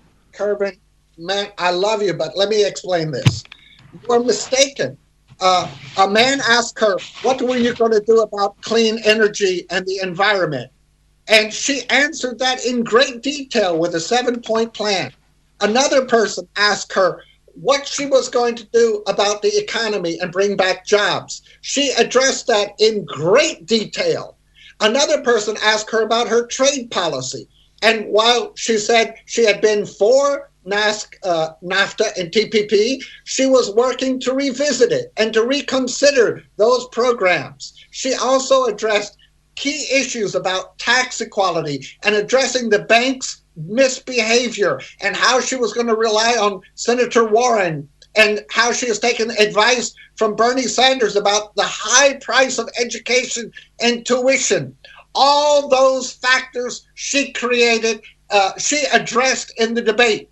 Now go back and read the transcript. You've got to be fair. On Donald Trump's side, every time he was asked something, Bill Clinton had sex with a woman. Hillary Clinton is unfit. Hillary Clinton is lazy. Hillary Clinton email. I'm going to make America great. How are you going to make America great? I'm going to make America great. What about your taxes? You've got to go back and be fair. Now, I know mainstream media and I know others would like to put down Mrs. Clinton.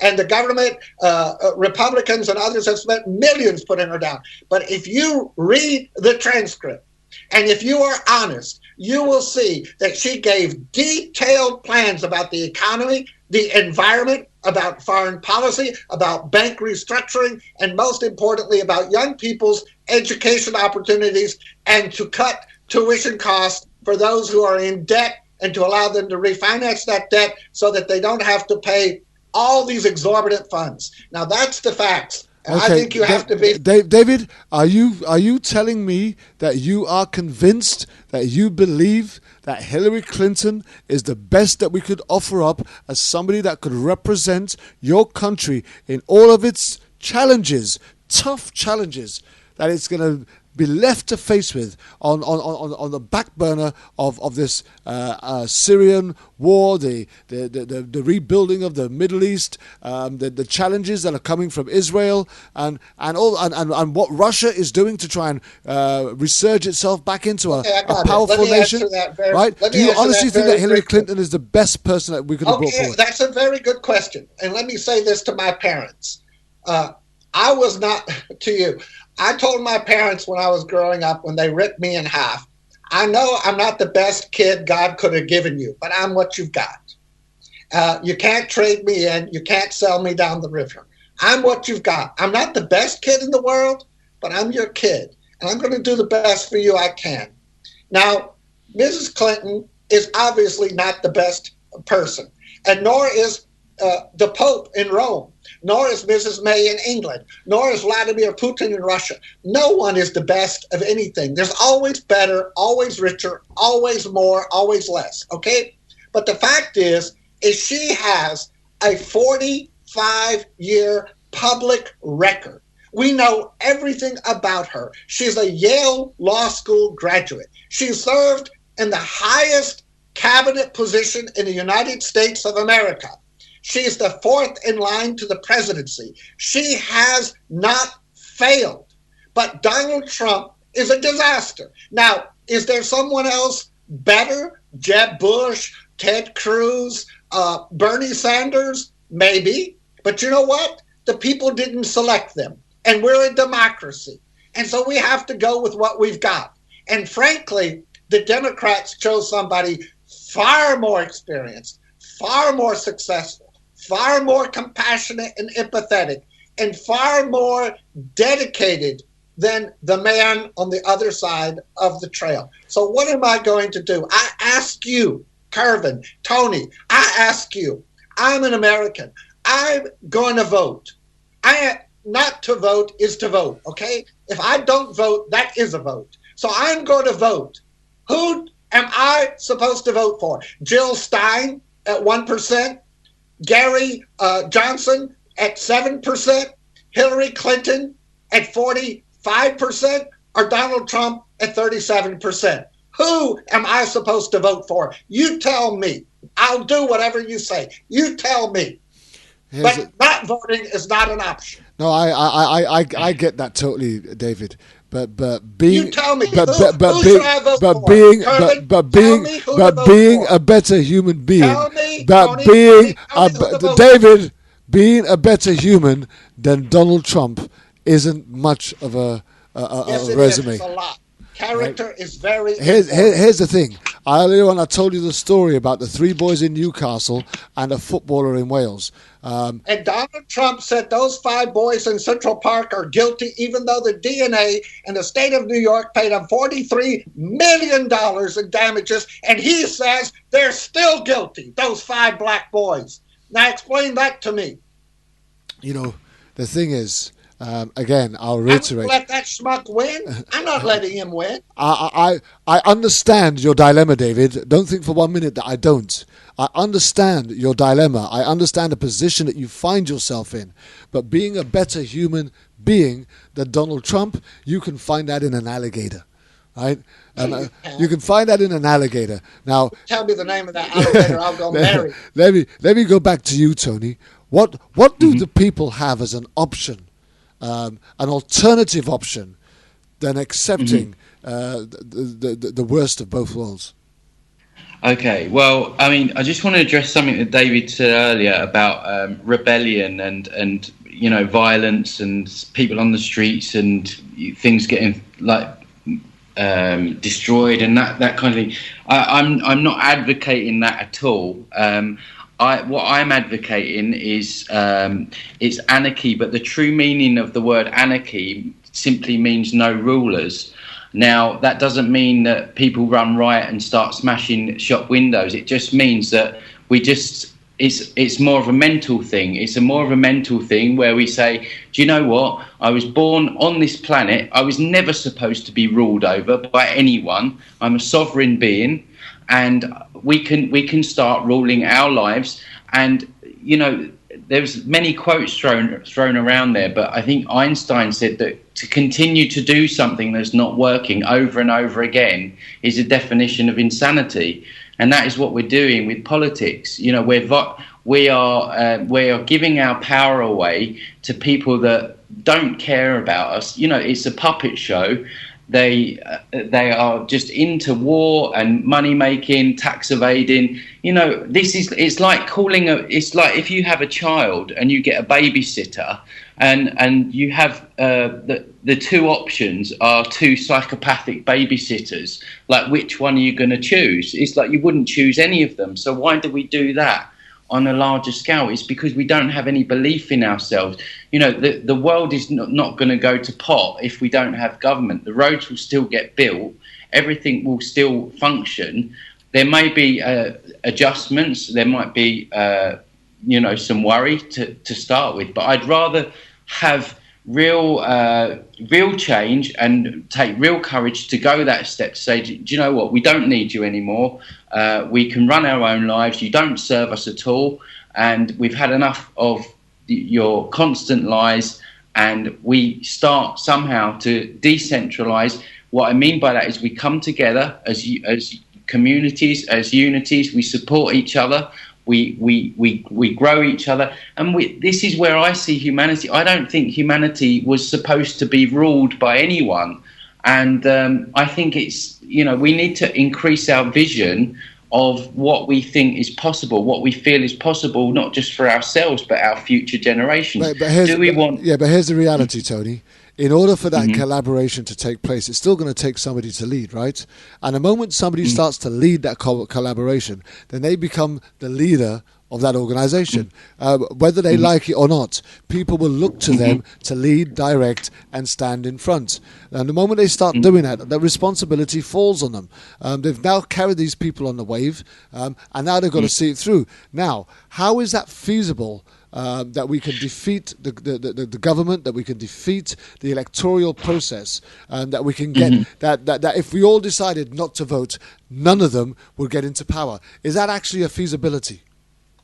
Well, I mean, it's a long shot, and it sounds utopian. I admit that, but I would rather gamble on something which is completely different that we haven't tried before than rather call in the psychotic babysitter who's going to start more wars and keep us more and more enslaved and take away our rights and freedoms on the guise of fake terrorist videos.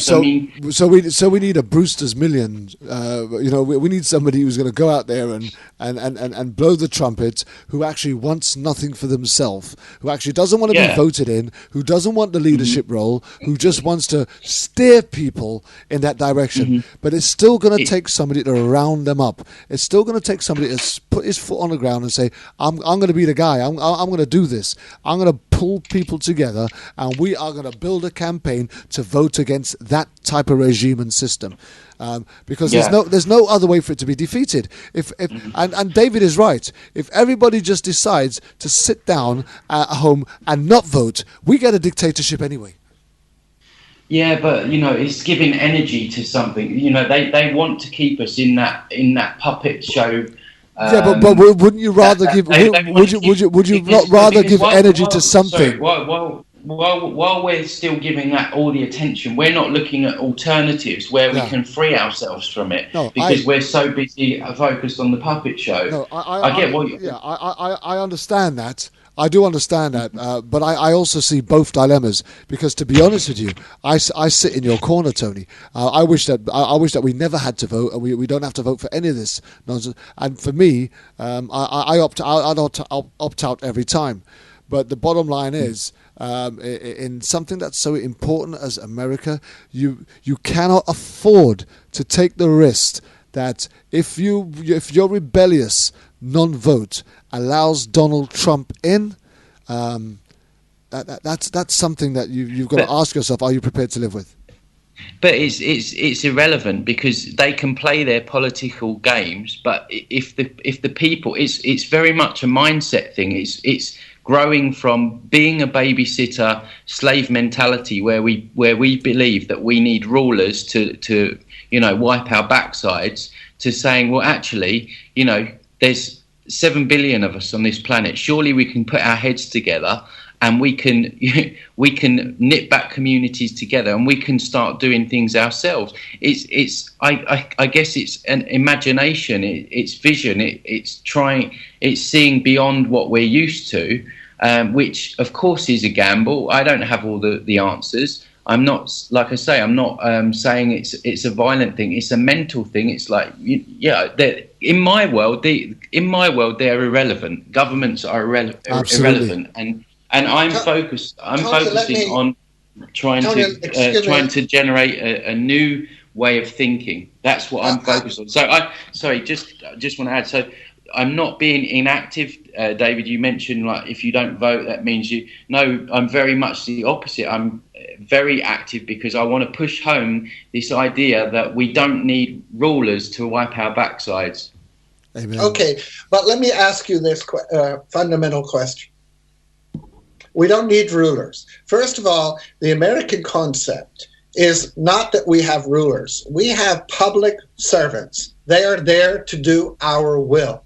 Now, that doesn't mean they don't try to rule us, but frequently, like Richard Nixon, he had to resign. Clinton got impeached for bad behavior. We throw people out all the time. So they are seen as public servants. But let's go to your idea for a minute, with all due respect, and I'm really trying to understand this. Mm-hmm. Okay, so we need highways. We need highways, okay? So there's no government. There are no so-called public servants, as I call them, rulers, as you call them. So we need a highway. Okay, that highway is going to cost $5 billion to build from New York to my home in Connecticut. $5 billion. Okay, the people are just going to do it, according to you. Who's going to do the contract? Who's going to do the bidding? Who's going to provide the asphalt? Who's going to condemn the land? Who's going to acquire the land?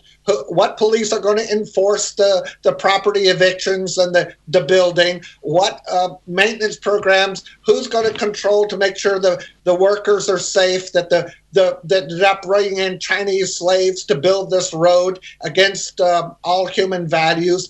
Who's going to do this? I'm going to go out and tell a man laying down a mile of asphalt, hey, I don't like the way you're doing that. Stop it. Who? But governments. Wait, let me finish. But governments aren't out there building the roads. They've never built a road in their life. Yes, they do. They do build roads. Right now, I have a road in front of my house I saw the government pay for. They built it. They're dealing with the money, but they're not actually physically out there themselves building. They chose the contractor. They're just pushing paper around, which anyone can do. That's not true, Tony. They chose the contractor through a legal bidding process. They required insurance. The government required certain procedures, certain methods, certain environmental controls, certain laws about the kind of asphalt. Why do we need all that? Why does it need all that red tape? Why doesn't it say? Why couldn't it be the road to fall in the ocean the first time a wave comes? Hang on a minute, but why couldn't it be that a group of people got together without government and said, right, we need this road, we want it to go here, we want it to avoid that area, and we need this much money, right? We get this much money, and we'll pay Bob the builder, and he'll do it. Why do we need men in dark suits? Why do we need men in dark suits? What do you call that group, Tony? But it can be part of a community. It doesn't have to be a rule. It doesn't have to be a ruler that's. Hang on. It doesn't have to be a ruler that's sending people to war, illegal wars, and making fake terrorists. That's another issue. I'm talking about my road. So how do I choose the people who are going to represent me on building this road? How? You know, here's the thing, David. I'll answer that. I'm going to answer. This is how government is built. I'm going to answer that for you. Right? You know, the bottom line is, if we didn't have an argument, if we didn't have a government, the community would be forced to step in. Exactly. And the community would be forced, and we would survive, and actually we would thrive. I bet you we would thrive. Okay, Tony, let me ask you this question with please be direct. Nice. Okay, I own the property from my house to the ocean water, okay? They built a road here. I say to them, no, I'm not giving you my property. Now, how do they get it? What do they do? How do they build the road? Well, there has to be like a general consensus between people. I don't want to give it. It's David, my property. Look, I'm not saying I have every answer to the book here, but I'm saying that I don't want people that are constantly lying and tax evading, starting wars, telling me what I need to do, how to run my lives, when they don't even play the game themselves. You know, in the UK, I pay 60% of my wages on over 300 income taxes. The politicians, the bankers, the big corporations like Google, Amazon, Starbucks pay 0%.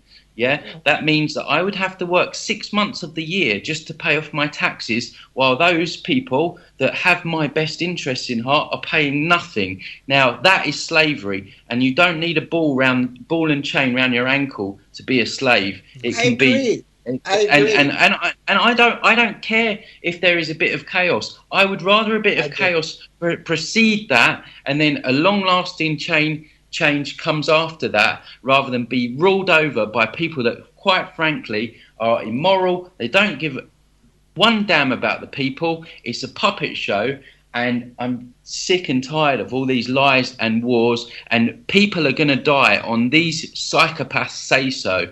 There's going to be blood spill, and it's because of government.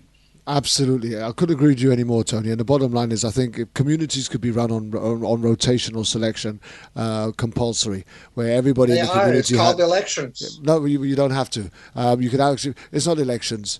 The elections are still rigged. But if you had a community-run thing where... How do you choose these people? You don't choose. Everybody plays a role. So I decide I want to be in charge of my city You don't decide that you want to be in charge. It's a rotational responsibility. What do you mean? How do you choose the person then? But David, we can't in this 10-minute space come up with every single answer about how it would work. But we're throwing ideas out there that the people that we've got making the decisions at the moment are the most immoral of the human race there is. And sooner or later we are going to be tired of being led by that category of person. I understand, but that goes to law and order. It doesn't go to revolution. There's only one law, and that's natural law. Well, I'll tell you what. There was law and order before there was government. Law and order didn't begin with government, David. There was law and order before government. Chief Sitting Bull and all the Arawak Indians and all of, they had law and order. They had it might not be what we did today, but they had a way of dealing with people that did wrong things in their time. Right, and we would find another way to do it where we weren't being led by immoral, illegal imbeciles who had nothing of interest apart from their own gain when they were making their decisions. Before it was a community-led endeavor, and we need to be looking at finding a way to returning back to a community-led basis. And when we do that, we'll actually find community, working with community, for community, where the community actually benefits. Can I ask a question? Go ahead, David. Okay. So you said before... We got 4 minutes, by the way, and then we're done. Okay. A simple question. And I'm speaking now as a historian, not to be argumentative in any way at all. But I studied history. And I know whether it was in ancient Babylon or the pharaohs of Egypt or the Kohen Gadols of Israel or the Caesars of Rome, Napoleon, American presidents, British kings, French kings. I know of no time in history where community operated without government. Never. Unless it's the native tribes did, though. The Aborigines, like you said, the Native Americans, they knew how to work together as communities. And look what happened to them. They were all murdered by governments because they were onto something. Governments are always what comes in to take control. But they had a council. They had governments. They met together and declared war. It's not the same thing. I'm sorry, David. It's not the same thing. I surrender. It's a different surrender, David. And yeah, look, guys, let's have your last comments before we finish the show. It's been Tell me about World War III real quick. I just want to hear about it. Quickly, we've got 3 minutes and we're done. Come on. World War III? Yeah, you said that we're on the brink of World War III. What makes you think that? And tell me who the sides will be. Well, I just see it. I just read in between the lines of how the US is manipulating Russia, trying to rub it up the wrong way, and it's been in their plans for a long time to start a third world war, and we're seeing it play out with the Syria situation, and I think they're both pushing out their chest a bit now and seeing how far they can go. Yeah, but I've got to say, on my note, I mean, I just love both the passion of both of you. That's what I want to say. And although we don't agree on everything, we still have that want for a better world. And I think the debate has been really fantastic. It's been an absolutely fantastic show, and once again, as I always do, I want to thank you, Tony, for joining us.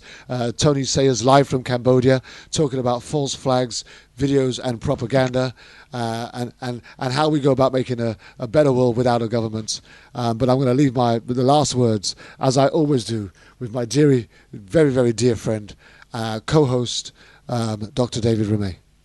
I'm going to say something very simple, just to put a little burr under the butt of my good friend who I admire so much, Tony Sayers. Tony, now I am about to leave because in 30 minutes we have a real critical situation in America.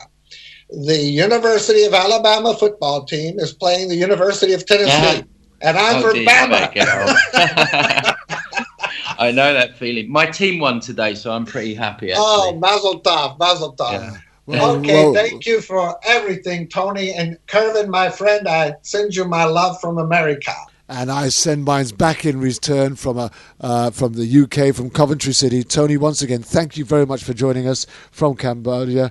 Next week, we're going to be back with Andy Christopherson, who is coming to us live from Albuquerque, New Mexico, with an update of what's going on there, and more importantly, the hung jury on the James Boyd trial. We're going to have a lot more from Issues Day.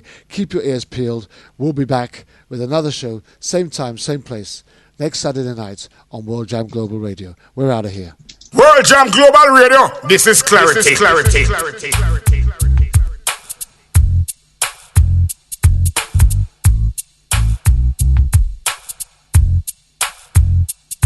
Already did my time. I paid for my crime.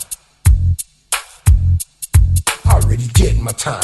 I paid for my crime. World Jam Global Radio. This is Clarity. This is Clarity.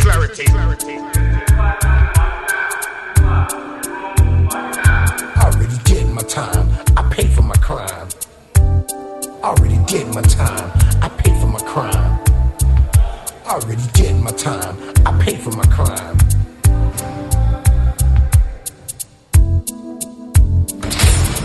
Back in the day, I didn't really care about the system. It was all about survival. It was do or die. I had too many rivals. I was too young and foolish to stay in school. I learned my lessons in the streets. There was not a man I couldn't beat.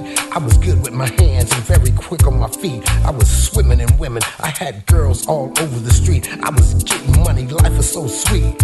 Now things have changed. The whole game has been rearranged.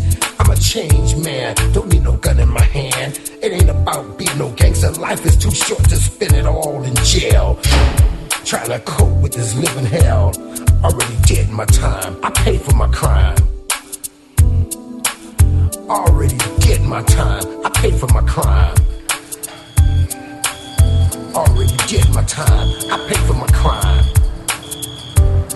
Already did my time. I paid for